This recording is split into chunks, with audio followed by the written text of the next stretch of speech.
Hey everybody, I'm live in this video, so let's get right to it. I could make some mistakes, but I want to just impart to you some experience that I have about gardening. And I want to tell you exactly how you can grow a successful garden from day one. And I'll tell you in this short video all the tips I use to be extremely successful at growing my own food in the tropics, in the desert, and in the temperate rainforest of the PNW, Pacific Northwest. Is anybody out there? Can you tell me in the comments if you can see and hear me? And in the description, there's a link to the newest full video. It's an hour and a half long, just went live a second ago. It's where I build this whole greenhouse and plant it out. And where I build these raised beds in front of the container house. This is the new landscape we're doing.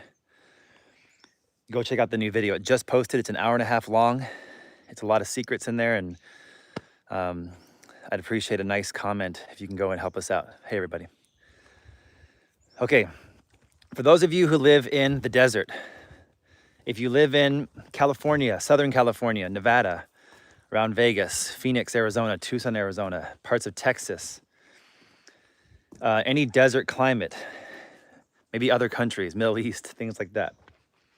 Let me tell you how to garden successfully from day one. Number one, you're gonna pick some fruit trees to plant in your desert climate on day one, because fruit trees take the longest to grow. And while you're piddling around doing a whole bunch of other stuff, your fruit trees are gonna be growing for you, and they're going to be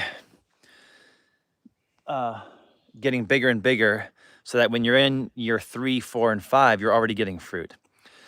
So in the deserts, you can grow citrus. The only problem with citrus is that the desert does get cold at night and in the wintertime.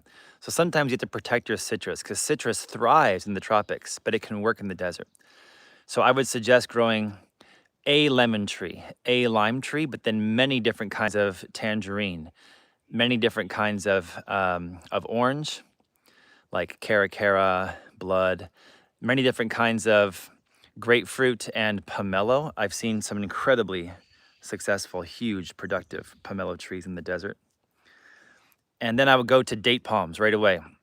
You want to go find somebody that already has date palms and see if they can show you which ones are male and female. Males produce pollen, females produce fruit. And then go and have them teach you to dig off a pup off the mother plant. So you're not planting a seed date palm, you're digging off a pup. And you're gonna plant the pup that comes off the female will be female. And you need one male. So you plant one male, and then you plant 10 or 15 female date palms. And they become huge, and they produce hundreds of pounds of fruit per year.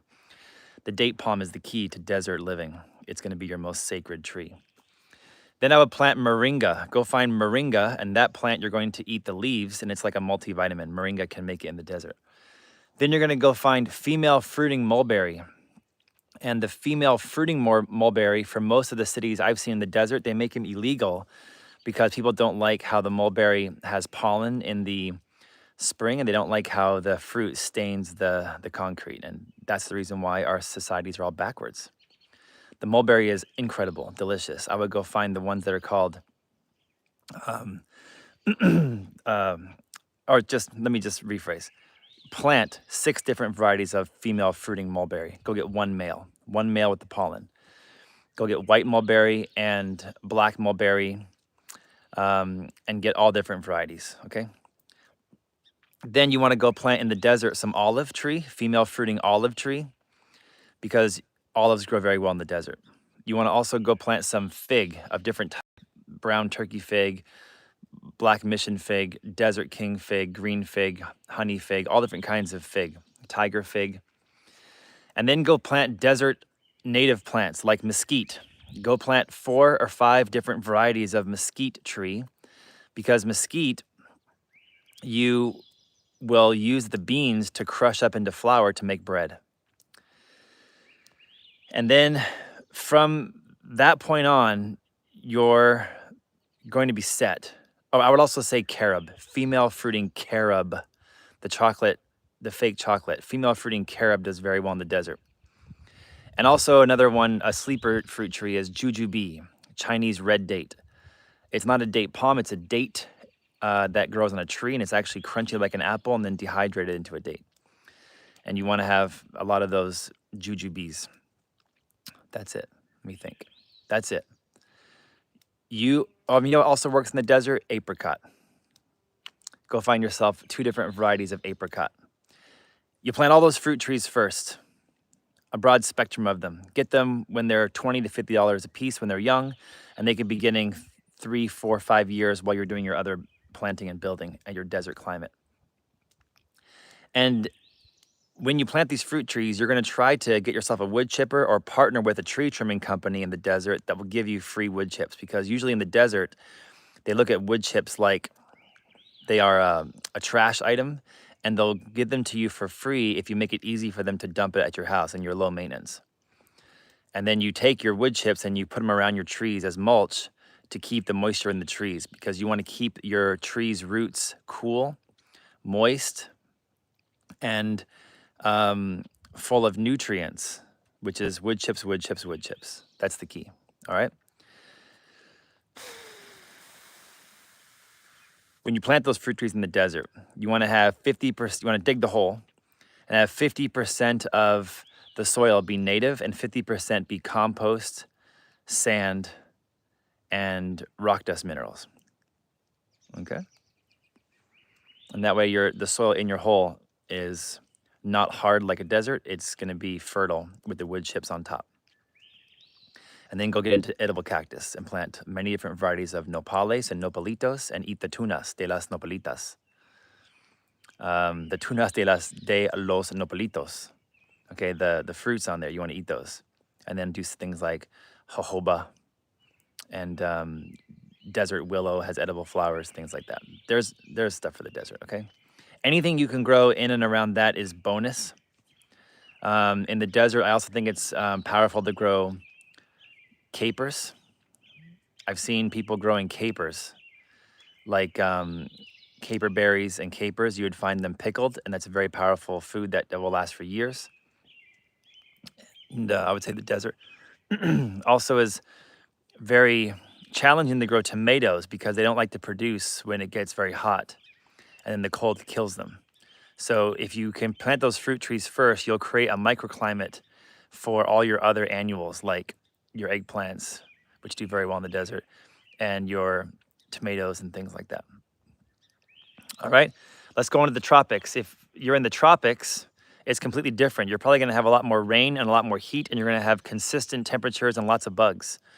And you're not gonna have any cool down period, and you're gonna have access to a lot of the fruits of longevity. So if you're in a tropical climate, you're in tropical Thailand, Australia, Hawaii, Japan, the tropical parts of the world, you can plant bananas first. And you go out there and you find somebody who's got a banana grove already going, who has many different babies, and to them, bananas are a burden. And you ask them if you can dig off some pups off their banana palms and plant bananas, get 20 to 50 banana plants on your property immediately. And usually in about 2 years or so, they'll start producing really nice bananas, if not sooner. And bananas create a corm, so they create one root ball that many different bananas will pop off of. So once a banana tree grows up and produces bananas, you cut them down and that whole tree dies, and then a baby pops up out of the corm, and they'll live forever that way, and they'll walk around. And then in your tropical property, you want to also plant papaya from seed, and it will get from seed to fruit, usually in a year. And while you're doing that, you also want to go get somebody who has sugar cane, whether it's the green, the rainbow, or the red variety.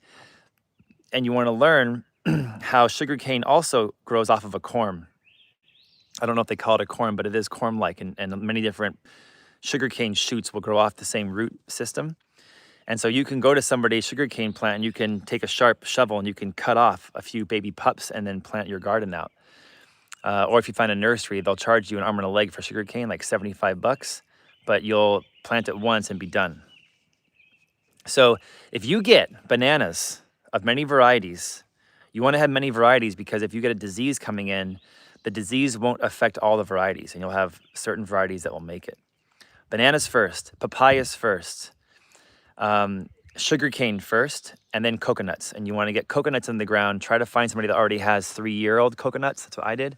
I found Samoan and Malay, golden Malay, that are a dwarf variety that will have coconuts within arm's reach for decades.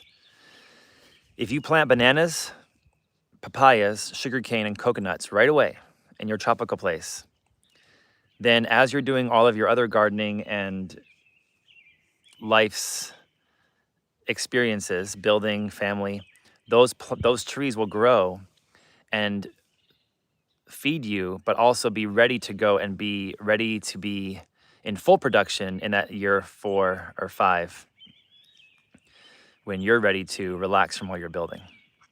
And then in the tropics, it's very powerful to grow ginger and to grow turmeric and to grow citrus, because citrus in the tropics will be the most delicious citrus you've ever had in your entire life. It will by far be better than Florida or the deserts, even though Florida is tropical. I think a lot of the other tropical locations have the most incredible citrus. So from pomelos to lemons to limes to tangerine to tangelo to different types of mandarins. These are all the citrus you want to plant in your tropical place.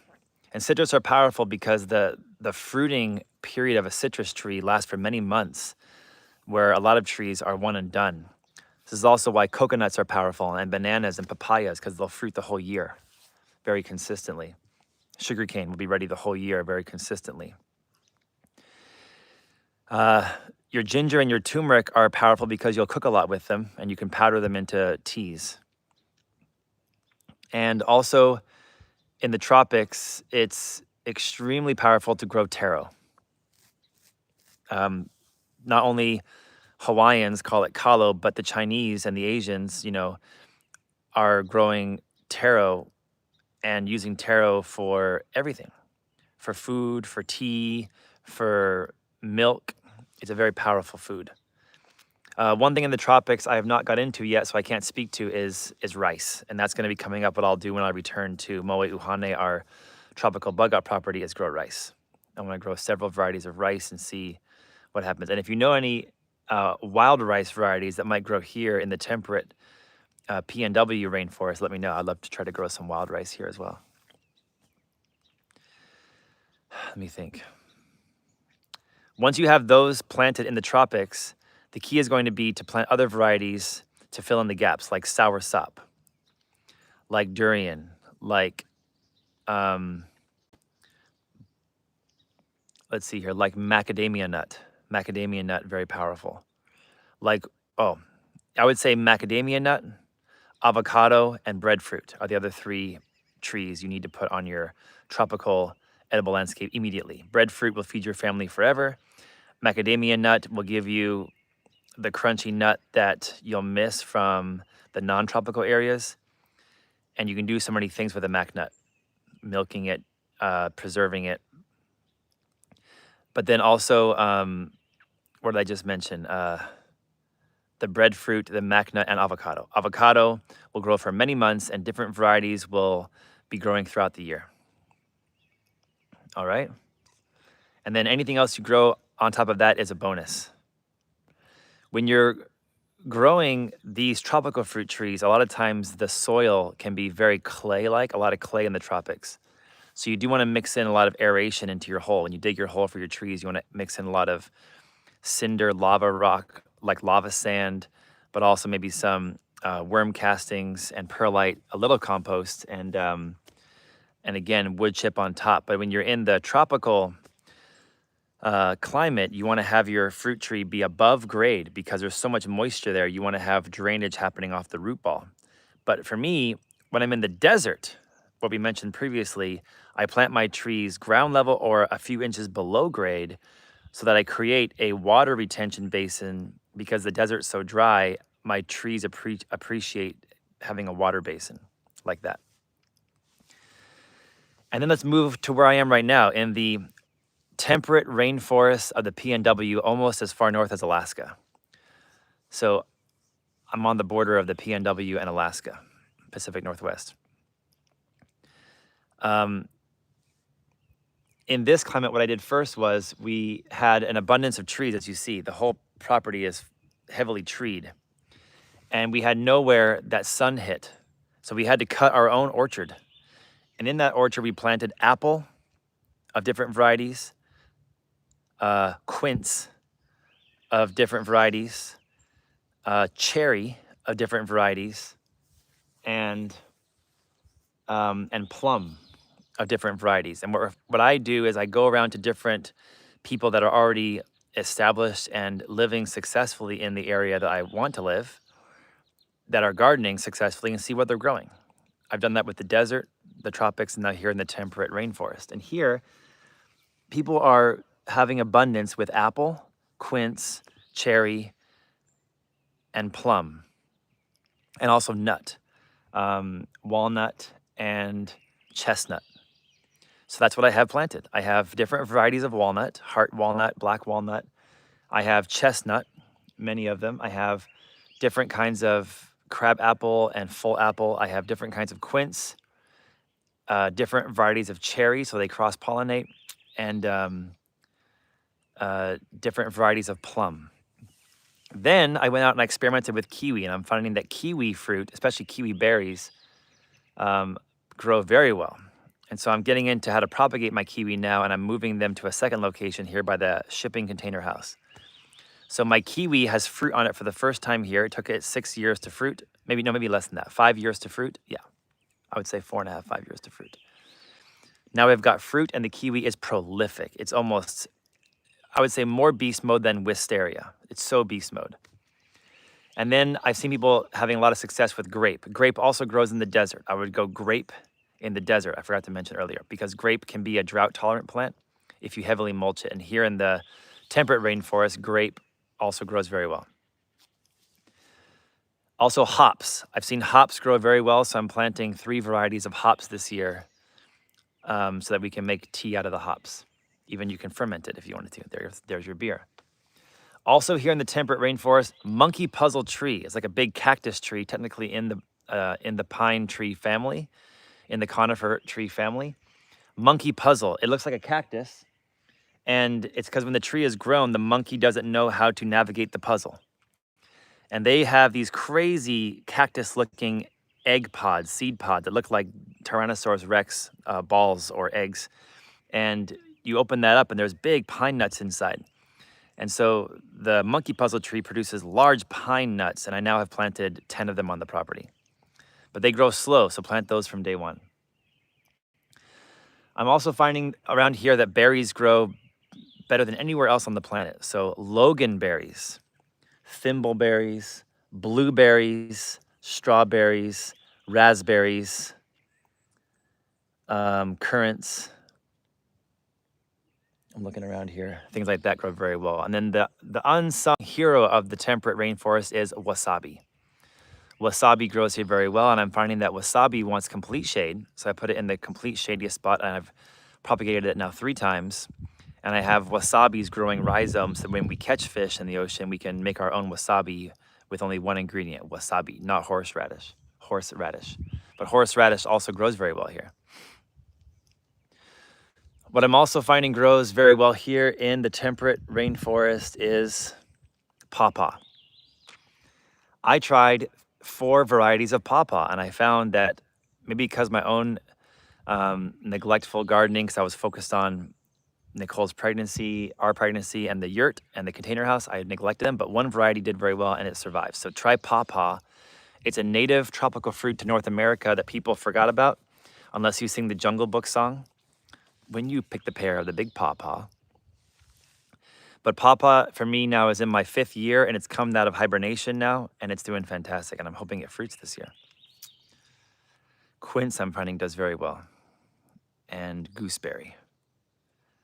Also plant a lot of stinging nettles in the temperate rainforest, and asparagus. Get your asparagus from day one, because that's a perennial. It's gonna be popping up forever. And also plant your sunchokes, your Jerusalem artichokes, because that'll be a famine food that will always be there every year. It'll come back. Where potatoes, sometimes they grow and then you have to harvest. Sunchokes can stay in the ground and grow and grow and grow.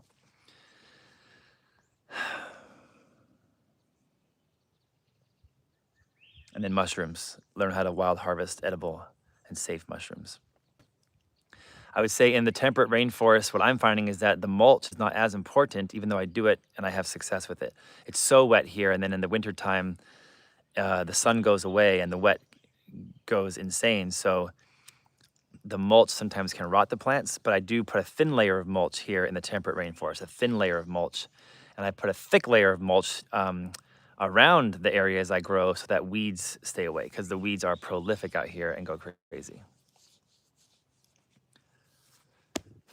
Let me see, what other secrets can I tell you guys? That's it. I wanted to impart that wisdom on you. If you guys don't care, then maybe it's just for my kids when they get older. And I don't even know if this video is going here because the comments have stopped. That usually means I've wasted my time. So if you guys want to go to the description and check out our newest video, please go there and check it out. I'll come back to you guys with a live video soon. Oh, the comments are coming back in. We are live. We're still live here. Did you guys catch all that, or did we freeze up? Did I come through? Thanks, Jessica. Did I glitch, or was that okay? Give me some tree emojis if we were good the whole time. I've done these before where I've had good live sessions and then I look and it's just not recorded anything. All right, go over and check out our newest video. It's in the description. The link is right there. It's on our channel. It's brand new. It just came out. I just edited it all night and it's all finished up and ready for you guys to look at. And then we have coming up showing you guys how I built the sawmill that I use to mill my own wood from these trees and use that wood to build the container house. Let's go. Let's together go out there and build this container house and have yurt life be a thing of the past and get our family into the much more family-oriented shipping container sea can house, also safe from predators, with 3 wood stoves inside. I can't wait. It's going to be there by August, so stay close. We're going to show you the whole build step by step. We've already shown you, but let's finish it up together, okay? See you guys.